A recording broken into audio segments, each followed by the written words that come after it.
दोहा और गजल ये दो छंद ऐसे हैं जो सर्वाधिक लोकप्रिय है भारतीय भाषाओं में, लिखे जाते हैं। सब भाषाओं में गजल लिखी जाती है, दोहे लिखे जाते हैं। और दोहा और शेर में साम्य है ही, सब जानते हैं कि एक शेर जो होता है वो तो दो पंक्तियों में अपनी बात को कहना, लेकिन उसमें कोई नई बात होनी चाहिए, नहीं तो वो काफिया पैमाइश हो जाएगा, केवल मात्रा की गणना हो जाएगी। वो नहीं दोहा होता है। दोहा होता है उसके अर्थ में। तो दोहा क्या है और गजल क्या है? तो दोहा बोला गजल से, दोहा बोला गजल से, आजा मेरी जान। अरे भाई सुनिए तो सही जान। दोहा बोला गजल से, आजा मेरी जान, तू आई है अरब से, मैं हूँ हिंदुस्तान। क्या बात, बहुत बढ़िया।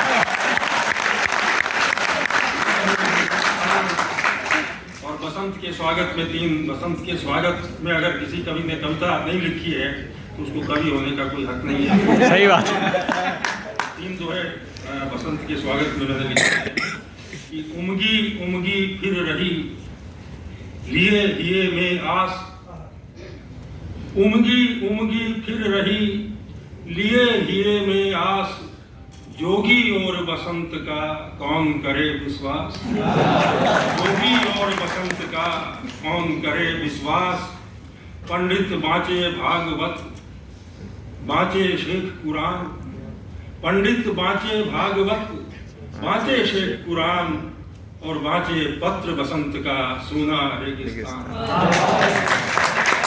बाँचे भागवत, बाँचे शेख कुरान, बाँचे पत्र बसंत का सोना रेगिस्तान, और बासी रोटी रात की, कुछ मिर्चें कुछ प्याज।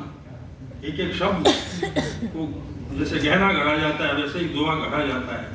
वो उसमें गढ़ाई भी होती है थोड़ी कि बासी रोटी रात की, कुछ मिर्चें कुछ प्याज, जब घर पर आ ही गए जीमो हे ऋतुराज। कि बासी रोटी रात की, कुछ मिर्चें कुछ प्याज, जब घर पर आ ही गए जीमो हे ऋतुराज। और छत पर उतरी चांदनी, जो ताली बजा रहे थे ना उनके लिए, सबके लिए। एक दोहे में 3 चीजें उतरती हैं, देखिएगा। कला देखिए, आर्ट देखिए, पोएट्री की, दोहे की एक चीज में 3 चीजें क्या उतरती हैं कि छत पर उतरी चांदनी, मद में उतरे आप। छत पर उतरी चांदनी, मन में उतरे आप, और हम आंखों की झील में उतर गए चुपचाप। क्या बात।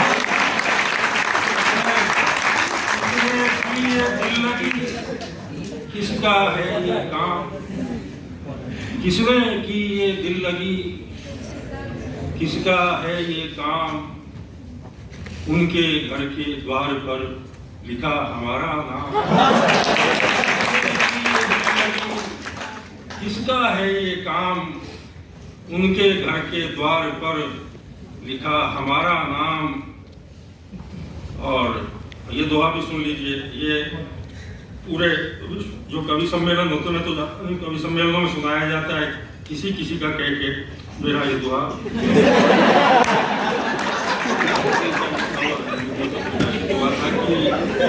सुनी सुनी सांझ में सुन तेरी आवाज, सुनी सुनी सुनी सांझ में सुन तेरी आवाज, मन रविशंकर हो गया तन बिरजू महाराज। सुनी सुनी सांझ में सुन तेरी आवाज, मन रविशंकर हो गया तन बिरजू महाराज। और कविता ऐसी है कला जिसको सहज स्वभाव, कई महाकवि मर गए करते आओ आओ।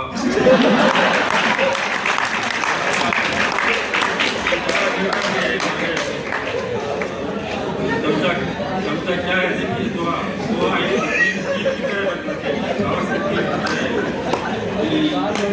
चाक चाक गरेबा हो गया।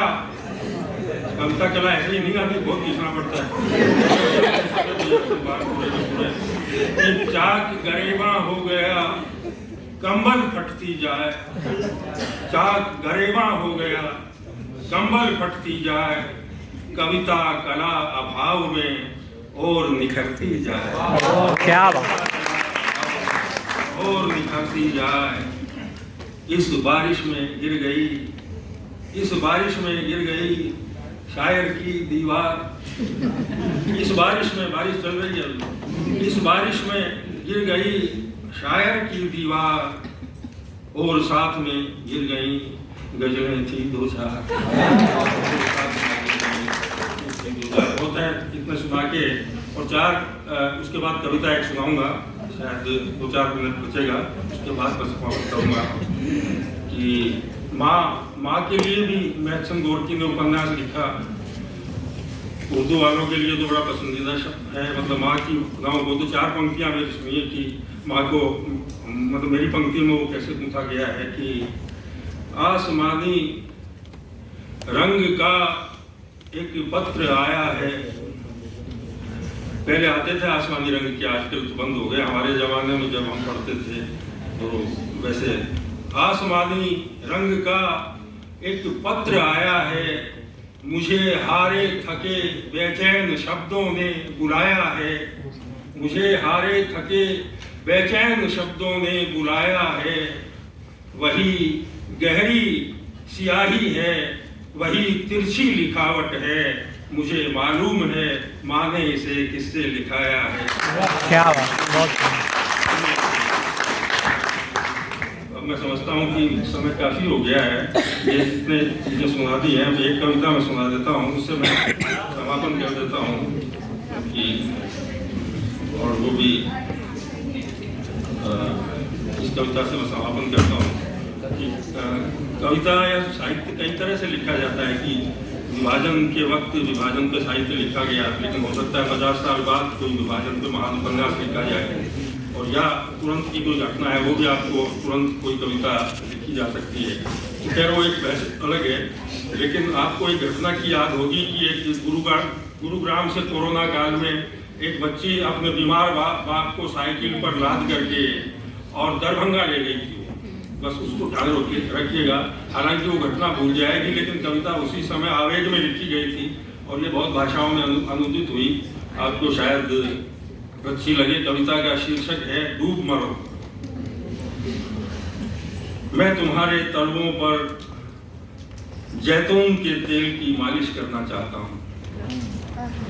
मैं तुम्हारे तलवों पर जैतून के तेल की मालिश करना चाहता हूँ। जिन हाथों से थामा था तुमने साइकिल का हैंडल, मैं उन हाथों को चूमना चाहता हूँ। जिन हाथों से थामा था तुमने हैंडल, साइकिल का हैंडल, मैं उन हाथों को चूमना चाहता हूँ। गुरुग्राम से दरभंगा तक अपने घायल पिता को कैरियर पर बिठाकर ले जाने वाली स्वर्ण परी, मैं तुम्हारी जय जयकार करना चाहता हूँ।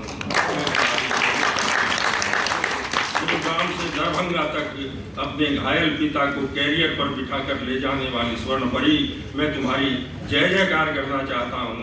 तुम्हारी करुणा, तुम्हारा प्यार, तुम्हारा साहस देखकर हैरान हूँ। आश्चर्य से खुली हुई हैं मेरी आंखें। तुम्हारी करुणा, तुम्हारा प्यार, तुम्हारा साहस देखकर हैरान हूँ। आश्चर्य से खुली हुई हैं मेरी आंखें। मैं उन तमाम 33 कोटि देवी देवताओं को बर्खास्त करना चाहता हूँ जिन्होंने नहीं की तुम पर पुष्प वर्षा। मैं उन तमाम 33 कोटि देवी देवताओं को बर्खास्त करना चाहता हूँ जिन्होंने नहीं की तुम पर पुष्प वर्षा। मोटर गाड़ियों, रेलगाड़ियों और हवाई जहाजों का आविष्कार क्या आतताइयों, अपराधियों और धनवशों के लिए किया गया था? मोटर गाड़ियों, रेलगाड़ियों और हवाई जहाजों का आविष्कार क्या आतताइयों, अपराधियों और धनवशों के लिए किया गया था? इस महामारी में तुमने अपने चपल पांवों से 1200 किलोमीटर तक भारतीय सड़कों पर 7 दिनों तक जो महाकाव्य लिखा है वह पर्याप्त है। इस महामारी में तुमने अपने चपल पांवों से 1200 किलोमीटर तक भारतीय सड़कों पर 7 दिनों तक जो महाकाव्य लिखा है वह पर्याप्त है इस देश के महाकवियों को शर्मिंदा करने के लिए। क्या बात। डूब मरो शासकों, डूब मरो कवियों, डूब मरो महाजनों, ओ साइकिल चलाने वाली मेरी बेटी, मैं तुम्हें अंतस्थल से प्यार करना चाहता हूँ, मैं तुम्हें अंतस्थल से प्यार करता हूँ।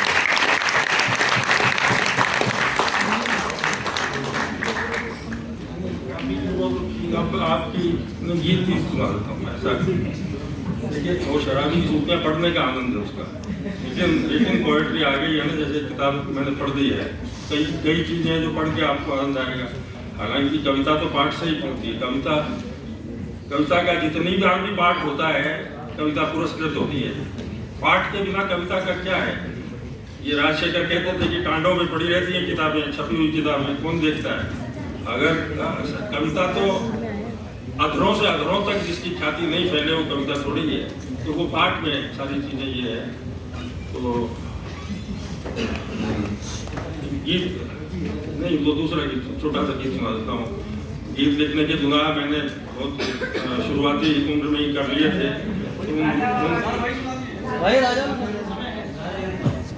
राजा रानी, हाँ, ये इमरजेंसी का में धर्मयुग के इमरजेंसी अंक के प्रश्न छपा था।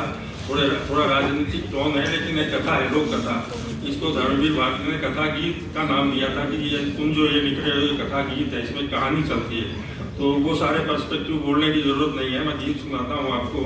और 3 संत का छोटा सा गीत है, इससे मैं अपना कार्यपाठ समाप्त करूँगा। ये उस समय का पुराना गीत है जब मैं एमए में पढ़ता था कि, और ये वंशवादी पॉलिटिक्स पे भी एक बयान करता है। राजा रानी प्रजा मंत्री बेटा इकलौता,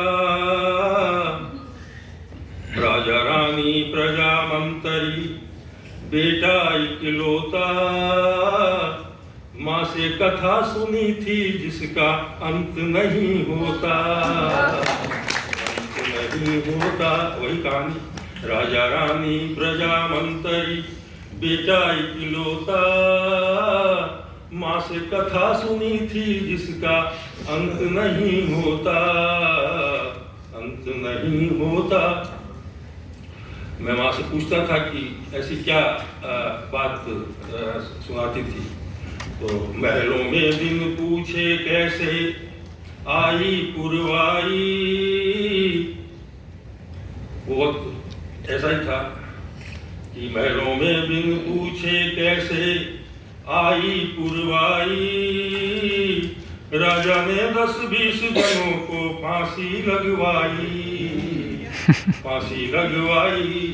राम राम रटता रहता था, राम राम रटता रहता था राजा का तोता, माँ से कथा सुनी थी जिसका अंत नहीं होता, और ऐसे प्रसंग सुन के मैं माँ से कुछ पूछा करता था, तो माँ जो जवाब देती थी कि मैंने पूछा तो माँ बोली, मैंने पूछा तो माँ बोली केवल गुनता जा, मैंने पूछा तो माँ बोली केवल गुनता जा, तुझे कहानी से मतलब है केवल सुनता जा। क्या मैंने पूछा तो माँ बोली केवल गुनता जा, तुझे कहानी से मतलब है केवल सुनता जा, केवल सुनता जा। समझ नहीं पाया किसका है, समझ नहीं पाया किसका है, किससे समझौता, माँ से कथा सुनी थी जिसका अंत नहीं होता, अंत नहीं होता। और अंतिम छंद है इसका कि क्या उस वक्त की कहानी में और आज क्या बदल गया है कि राजा राज किया करता था, राजा राज करे, राजा राज किया करता था, राजा राज करे, प्रजा भूख मरा करती थी, प्रजा भूख मरे, प्रजा भूख मरे। बदलाव नहीं हुआ है। राजा राज किया करता था, राजा राज करे, प्रजा भूख मरा करती थी, प्रजा भूख मरे, प्रजा भूख मरे। अब मैं किसी कथानक का भी, अब मैं किसी कथानक का भी दर्द नहीं ढोता, एक कहानी सुनी उसी का अंत नहीं होता। बहुत बढ़िया।